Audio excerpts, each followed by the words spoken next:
Manuel Delamarre, qui est avocat au Conseil, qui représente l'association Coalition pour l'abolition de la prostitution et une autre partie intervenant. Maître. Monsieur le Président, Mesdames et Messieurs les membres du Conseil constitutionnel, après cette longue salve d'attaques violentes contre le législateur, il m'appartient de commencer à défendre la loi du 13 avril 2016. Je ne vous cacherai pas qu'il est assez surprenant pour nous, en 2019, de devoir nous présenter devant le Conseil constitutionnel pour éviter une situation proprement insensée, la possibilité de consacrer constitutionnellement un droit à des hommes à disposer du corps des femmes contre rémunération, et ainsi de dépénaliser ce que le législateur et une écrasante majorité de nos concitoyens, 71% selon un sondage publié hier, considèrent désormais comme une forme de violence sexuelle. User d'une contrainte financière pour obtenir un acte sexuel n'est pas un droit, et encore moins un droit constitutionnel. Et le reconnaître ne porte nullement atteinte à la liberté d'entreprendre. Car si la liberté d'entreprendre est le droit pour toute personne d'exercer sans contrainte l'activité économique qu'elle désire, vous devrez reconnaître que la prostitution est, dans la majorité des cas, et pour l'immense majorité des personnes prostituées, l'exacte négation de cette liberté. Certes, on peut tout aussi bien affirmer que, dans certains pays, des personnes vendent leurs organes car elles consentent à se séparer, par exemple, d'un rein pour subvenir aux besoins de leur famille. Face à des situations de grande précarité, ces personnes font un choix économique extrême. D'un point de vue ultra-contractualiste, ces personnes consentent. Personne ici ne souhaiterait qu'elles soient condamnées pour cela. Mais qui pourrait décemment plaider que ceux qui achètent ces organes puissent se prévaloir de leur consentement pour demeurer impunis? Il en va de même pour la prostitution. Chaque année, des dizaines de milliers de personnes prostituées, parmi les plus vulnérables, sont contraintes ou réduites à devoir sacrifier leur santé, leur bien-être physique et émotionnel, leur sexualité, pour survivre, rembourser une dette, nourrir des enfants qu'elles élèvent seules, ou payer les soins médicaux d'un proche resté au pays. La prostitution est d'une telle violence que ces personnes présentent, d'après l'Institut national de veille sanitaire, un taux de suicide 12 fois plus élevé que celui de la population générale. Ce sont nos associations qui ont obtenu que ces personnes ne soient plus pénalisées, mais puissent au contraire être aidées et mieux protégées en tant que victimes du système prostitutionnel. Par une loi historique et après 6 années de travaux parlementaires, 2 missions d'information, 200 auditions, 8 déplacements à l'étranger, un rapport d'information de 400 pages, le législateur français a souhaité inverser la répression pénale qui pesait depuis 1939 sur ces victimes pour sanctionner, au contraire, ceux qui exploitent leur vulnérabilité pour imposer un acte sexuel par la contrainte financière. En amendant 9 codes, cette loi a non seulement mis fin à plus de 70 ans de pénalisation des personnes prostituées, mais leur a aussi, ça n'a absolument pas été évoqué, accordé des droits inédits. Le droit d'accéder à un titre de séjour avec droit au travail, même lorsqu'elles ne peuvent ou ne veulent pas dénoncer leur réseau. Le droit à une aide financière, à l'insertion professionnelle, le droit à une remise gracieuse et intégrale de leur dette fiscale, ou encore le droit à un accès prioritaire au logement social.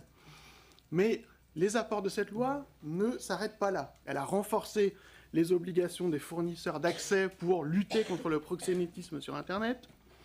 Elle a mis en place une formation obligatoire des travailleurs sociaux aux spécificités de la prostitution, amendé le code de l'éducation pour mettre en place des séances de sensibilisation à la lutte contre la marchandisation du corps humain, et enfin, créer sous l'autorité des préfets des commissions départementales qui rassemblent tous les acteurs afin d'établir des plans d'action départementaux de prévention et de lutte contre l'exploitation prostitutionnelle. Si j'insiste sur ces différentes mesures, c'est parce que cette loi constitue un tout et est incontestablement une réforme globale et cohérente des politiques publiques françaises en matière de prostitution. C'est donc parce que la prostitution a été reconnue officiellement par le législateur comme une violence, spécialement à l'encontre des femmes, comme un obstacle à l'égalité, comme une forme d'exploitation et une violation de la non-patrimonialité du corps humain, que le législateur a pu enfin développer une politique de prévention, de sortie de la prostitution et d'accès à de nouveaux droits pour les victimes.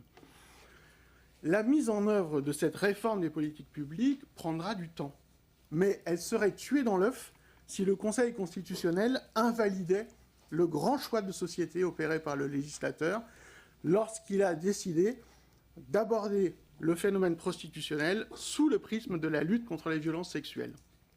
Car si l'achat d'un acte sexuel n'était plus considéré comme une violence, mais comme un droit consacré au nom de la liberté d'entreprendre, alors plus rien ne justifierait ni d'aider les personnes prostituées à sortir de la prostitution, ni de leur garantir des droits en tant que victimes. La France n'est pas l'Allemagne. Nous n'avons pas rouvert les bordels. Nous n'avons pas dépénalisé le proxénétisme au nom de la reconnaissance du travail du sexe, ni donné un statut d'entrepreneur du sexe aux propriétaires de maisons closes. Et c'est tant mieux, car ce n'est pas un hasard si l'Allemagne compte aujourd'hui 10 fois plus de personnes prostituées que la France, dont une écrasante majorité de femmes étrangères victimes de la traite des êtres humains, mais qui sont exploitées dans les 3500 bordels légaux que compte le pays. Nous avons au contraire fermé les maisons closes dès 1946. Nous avons ratifié la Convention des Nations Unies de 1949 qui reconnaît que la prostitution et la traite des êtres humains, qui en est inséparable, sont incompatibles avec la dignité humaine. Nous avons enfin, prenant exemple sur les pays les mieux classés au monde en matière d'égalité entre les femmes et les hommes, la Suède, la Norvège, l'Islande, nous avons reconnu la prostitution comme une violence faite aux femmes.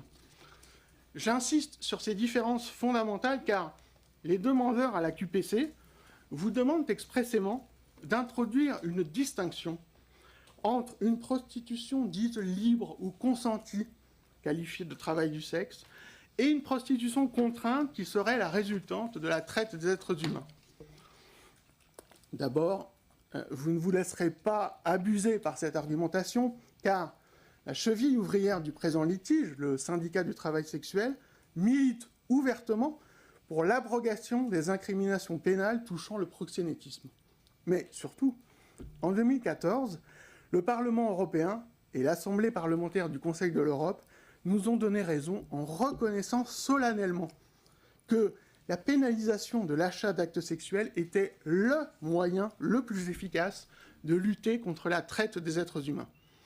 D'ailleurs, dans le seul État qui a introduit cette distinction entre bonne et mauvaise prostitution, la Finlande, cette différence a conduit à un fiasco.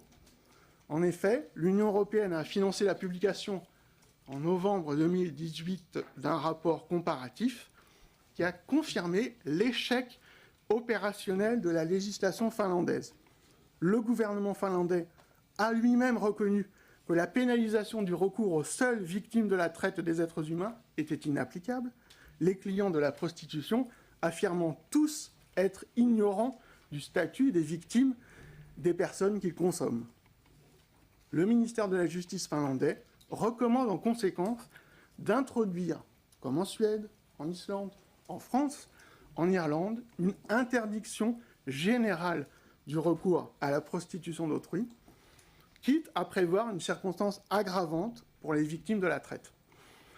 Ainsi, le modèle que l'on vous propose en demande n'est absolument pas praticable, ni par la police, ni par le parquet. Finalement, c'est bien légitimement que l'on vous propose en demande, que le législateur a interdit l'achat d'un acte sexuel. La loi du 13 avril 2016 répond à plusieurs nécessités, au moins 5. Sanctionner la forme de violence sexuelle que constitue le fait d'imposer un acte sexuel contre une contrainte financière.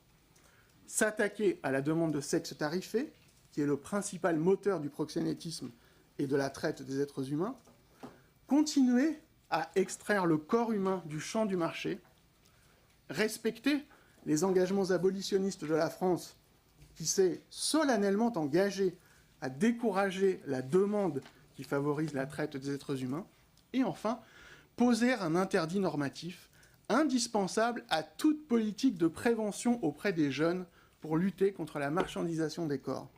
La loi a donc répondu à des objectifs fondamentaux qui la rendaient nécessaire. Et cette loi est évidemment, dans son volet répressif, proportionnée. Vous avez considéré en 2003 que punir les personnes prostituées de 2 mois d'emprisonnement et de 3 750 € d'amende n'était pas disproportionné au regard de l'objectif de lutte contre la traite des êtres humains.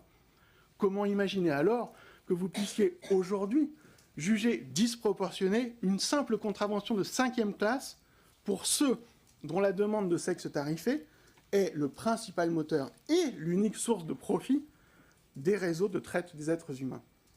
Pour finir, je souhaiterais rétablir quelque peu la réalité de la prostitution en France aujourd'hui.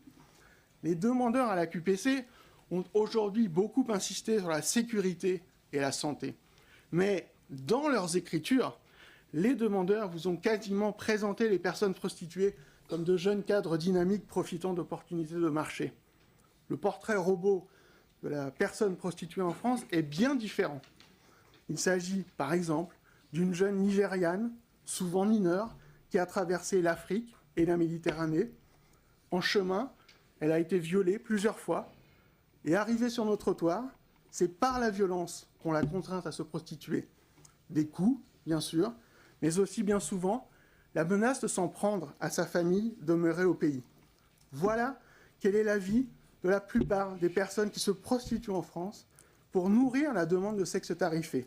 Une vie de contrainte, une vie de douleur, et surtout, ne l'oubliez pas, dans l'immense majorité des cas, une vie brève.